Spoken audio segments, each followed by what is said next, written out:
સામાન્ય રીતે કોઈ પરિવારનું બાળક ગુમ થાય અથવા તો અપહરણ થાય તેવા સંજોગોમાં પરિવારની ચિંતા વધી જતી હોય છે। તેવામાં પોલીસ સિવાય પરિવારને કોઈ સહારો દેતો નથી, પરંતુ સુરતમાં બનેલી એ પ્રકારની ઘટનામાં એક ઓટો રિક્ષા ચાલક ગુમ બાળક માટે દેવદૂત બની સામે આવ્યો હતો। ઉમરા પોલીસ મથકમાં જણાવ્યા મુજબ સુરતના ઉમરા વિસ્તારમાં પૂનમ વાત્સલ્ય નામની સંસ્થા આવેલી છે, જે સંસ્થા દ્વારા ગરીબ અને સિંગલ માતા પિતા હોય તેવા બાળકોનો સહારો બની છે। જે બાળકોને સંસ્થા દ્વારા રહેવા જમવા સહિત ઉચ્ચ શિક્ષણ સહિતની વ્યવસ્થાઓ પણ પૂરી પાડવામાં આવે છે। જે દરમિયાન સુરતના કડોદરા ખાતે રહેતા શ્રમજીવી અને ગરીબ વર્ગના બંને બાળકોને અહીં આવેલ સંસ્થામાં આશરો આપવામાં આવ્યો છે। કડોદરાની એક સોસાયટીમાં રહેતા અને મૂળ મધ્યપ્રદેશના વતની ભગવાન દીન સાહુને સંતાનમાં એક 7 વર્ષનો દીકરો રાજ અને 10 વર્ષનો દીકરો શિવા છે। વર્ષ 2017માં ભગવાન દીન શાહનું અવસાન થતાં બંને બાળકોની સંપૂર્ણ જવાબદારી માતા સરોજ કુમારી પર આવી હતી। હેમખેમ રીતે મજૂરી કામ કરી સરોજ કુમારી બંને બાળકોનું ભરણ પોષણ કરી રહી છે। આ દરમિયાન સરોજ કુમારીએ બંને બાળકોને સુરતના ઉમરા વિસ્તારમાં આવેલ પૂનમ વાત્સલ્ય નામની સામાજિક સંસ્થામાં મૂકવાનો નિર્ણય કર્યો હતો। જે બાદ આ બંને બાળકોને અહીં આવેલી સંસ્થામાં મૂકવામાં આવતા રહેવા જમવા સહિત શિક્ષણની સુવિધા પૂરી પાડવામાં આવતી હતી। જોકે 2 મહિના પહેલા સરોજ કુમારી આ બંને બાળકોને લઈને પોતાના વતન મધ્યપ્રદેશ ખાતે ગઈ હતી। વતનથી પરત આવ્યા બાદ 29મી ફેબ્રુઆરીના રોજ માતા સરોજ કુમારીએ બંને બાળકોને કુંભ રાશિ પૂનમ વાત્સલ્ય સંસ્થામાં મૂકી ઘરે જવાના રહી થઈ હતી। જે દરમિયાન સરોજ કુમારીનો મોટો દીકરો સંસ્થામાં કોઈને પણ કહ્યા વિના બહાર નીકળી જતા માતાના પાછળ દોડી ગયો હતો, પરંતુ આ સમય દરમિયાન માતા ઓટો રિક્ષામાં બેસી રવાના થઈ ગઈ હતી। જોત જોતામાં આ બાળક સંસ્થાની ઘણી દૂર પહોંચી ગયો હતો। દરમિયાન સંસ્થામાં બાળકની ગેરહાજરી મળી આવતા સંસ્થા દ્વારા ભારે શોધખોળ હાથ ધરવામાં આવી હતી, પરંતુ કોઈ ભાળ ન મળતા તેની માતાને ટેલિફોનિક સંપર્ક સાધવામાં આવ્યો હતો, પરંતુ બાળક ઘરે આવ્યું જ ના હોવાથી માતાની ચિંતામાં પણ વધારો થયો હતો, જેથી તાત્કાલિક ધોરણે આ મામલે ઉમરા પોલીસનો સંપર્ક કરાયો હતો। 29મી ફેબ્રુઆરીના રોજ ગુમ થયેલા આ બાળકને લઈને ઉમરા પોલીસ દ્વારા તાત્કાલિક ધોરણે અપહરણનો ગુનો દાખલ કરી તપાસ શરૂ કરવામાં આવી હતી। ઉમરા પોલીસ દ્વારા બાળકની શોધખોળ કરવા માટે પીપલોદથી લઈને SVNIT કોલેજ સુધીના CCTV ફૂટેજ ખંગોળી નાખવામાં આવ્યા હતા। 40થી 50 જેટલા CCTV ફૂટેજની તપાસ કરવા છતાં બાળકની કોઈ ભાણ મળી ન હતી।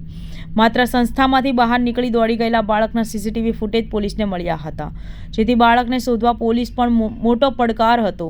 બાળકની શોધખોળ કરવા માટે ઉમરા પોલીસે 5 જેટલી અલગ અલગ ટીમો બનાવી હતી, જે ટીમો દ્વારા તમામ આ CCTV ફૂટેજની તપાસ કરવામાં આવી હતી। બીજી તરફ આ બાળક ગુમ થવાના કારણે માતા સરોજ કુમારીની ચિંતા પણ ખૂબ વધી હતી। બાળક સુરક્ષિત ગ્રુપમાં મળી આવે તેવી આશા અને પ્રાર્થના માતા દ્વારા ઈશ્વરને કરવામાં આવી હતી। આ સમય દરમિયાન સરોજ કુમારી ઉપર એક ઓટો રિક્ષા ચાલકનો કોલ આવ્યો હતો, જે ઓટો રિક્ષા ચાલકે તેણીનો બાળક પોતાની પાસે ઊભો હોવાની વાત જણાવી હતી। બાળક મળી આવવાના સમાચાર મળતા જ માતાના જીવમાં જીવ આવ્યો હતો, જેથી માતાએ આ ઓટો રિક્ષા ચાલકને બાળકને પોતાની પાસે ઊભો રાખવા માટે જણાવ્યું હતું। ઉમરા પોલીસે પણ માતાને જોડે રાખી તાત્કાલિક સુરતના સહારા દરવાજા ખાતે પહોંચી હતી, જ્યાં ઓટો રિક્ષા ચાલક સંદીપ તિવારી નામના યુવક પાસેથી બાળકનો કબજો લઈ પરત ઉમરા પોલીસ મથકે પહોંચ્યા હતા। ઓટો રિક્ષા ચાલક સંદીપ તિવારી આ બાળક અને પરિવાર માટે એક દેવદૂત બનીને સામે આવ્યો હતો। અંતે બાળક મળી આવતા પરિવાર અને પોલીસે રાહતનો શ્વાસ લીધો હતો। સંદીપ તિવારી જાગૃતતા અને માનવીય અભિગમતાના પગલે બાળક મળી આવતા ઉમરા પોલીસ દ્વારા તેમનું સન્માન કરવામાં આવ્યું હતું। તો વળી માતા સરોજ કુમારીએ પણ આ ઓટો રિક્ષા ચાલકનો હૃદયપૂર્વક આભાર વ્યક્ત કર્યો હતો। મહત્વનું એ છે કે બાળક ગુમ થાય તો સ્વાભાવિક છે કે પરિવારની ચિંતામાં વધારો થાય છે। ગુમ થયા બાદ બાળક કઈ પરિસ્થિતિમાં હશે, શું કરતો હશે, આવી અનેક ચિંતાઓ વચ્ચે પરિવાર ઘેરાયેલું રહેતું હોય છે। આવા સમયે સુરતનો ઓટો રિક્ષા ચાલક સંદીપ તિવારી આ પરિવાર અને બાળક માટે દેવદૂત બનીને સામે આવ્યો છે, પરંતુ સમાજમાં અન્ય લોકોને પણ એક સંદેશ પાઠવ્યો છે કે જો આવી પરિસ્થિતિમાં કોઈ બાળક મળી આવે તો તાત્કાલિક ધોરણે પોલીસ અથવા જે તે પરિવારનો સંપર્ક કરી તેની જાણકારી આપી શકે છે। ખરેખર સુરતમાં આ ઓટો રિક્ષા ચાલકની કામગીરી આજે અન્ય લોકો માટે પ્રેરણા સ્ત્રોત બનીને સામે આવી છે। ઓટો રિક્ષા ચાલકે માતા અને બાળકનું મિલન કરાવી સમાજમાં એક उत्तम दाखलो અને उदाहरण પૂરું પાડ્યું છે। संदीप तिवारी सर। संदीप जी क्या हुआ, रिक्शा लेके आप कहाँ जा रहे थे? सारा दरवाजे पे मैं खड़ा था, मैं रिक्शा लेके कड़ोदरा जा रहा था। ये बच्चा वहाँ पे हमको मिला और 2-4 स्टाफ और थे हमारे रिक्शा ड्राइवर, सबसे मदद मांगा, मोबाइल दे दो हमको घर पे बात करना है। फिर मेरे पास भी आके बोला मम्मी से बात करना है अंकल जी, मोबाइल चाहिए।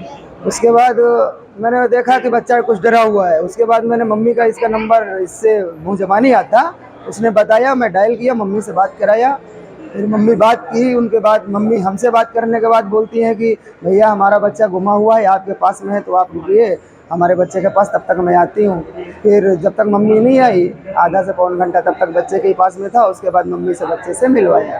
29 ફેબ્રુઆરી 2024ના રોજ સાંજના 5:30ની આસપાસ ઉમરા ખાતે આવેલ વાત્સલ્યપુરમ નામની હોસ્ટેલમાંથી એક 10 વર્ષનો કિશોર ગુમ થયા અંગેની ફરિયાદ ઉમરા પોલીસ સ્ટેશનમાં એક બહેને આપેલી, જેના અનુસંધાને ગંભીરતા જોઈ અને ઉમરા પોલીસ સ્ટેશનના અધિકારીઓએ IPC 363 મુજબનો ગુનો દાખલ કરેલો અને તાત્કાલિક આજુબાજુના CCTV ફૂટેજ મેળવી અને આ કિશોર બાળકની ભાળ મેળવવા માટેના પ્રયત્નો આદરવામાં આવેલા.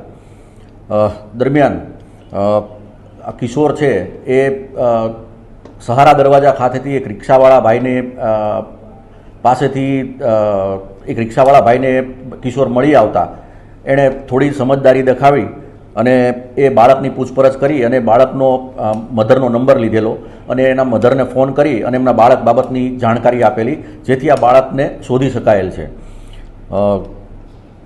આ જે રિક્ષાવાળા ભાઈ છે સંદીપભાઈ તિવારી નાઓ એક જાગૃત નાગરિક તરીકેની ફરજ અદા કરી અને એક કિશોર વયના બાળકને મોટી દુર્ઘટના થતાં બચાવેલો છે. તે માટે સુરત શહેર પોલીસ તરફથી અમે તેમનું સન્માન કરેલું છે અને મીડિયાના મિત્રો દ્વારા અમે એટલું જાહેર કરવા માંગીએ છીએ કે આવું કોઈપણ નાનું બાળક જો બિનવારસી કે એકલું મળી આવે તો તાત્કાલિક એનો સંપર્ક કરી અને નજીકના પોલીસ સ્ટેશનમાં સોંપી અથવા તો કંટ્રોલ નંબર 100 નંબર ઉપર ફોન કરીને અથવા તો એ બાળકની પાસેથી એના કોઈ સગા સંબંધીઓના નંબર મળી આવે તો તાત્કાલિક એમનો સંપર્ક કરી અને બાળકને એના વાલીઓ સુધી પહોંચાડી શકાય તેવી અમે નમ્ર વિનંતી કરીએ છીએ.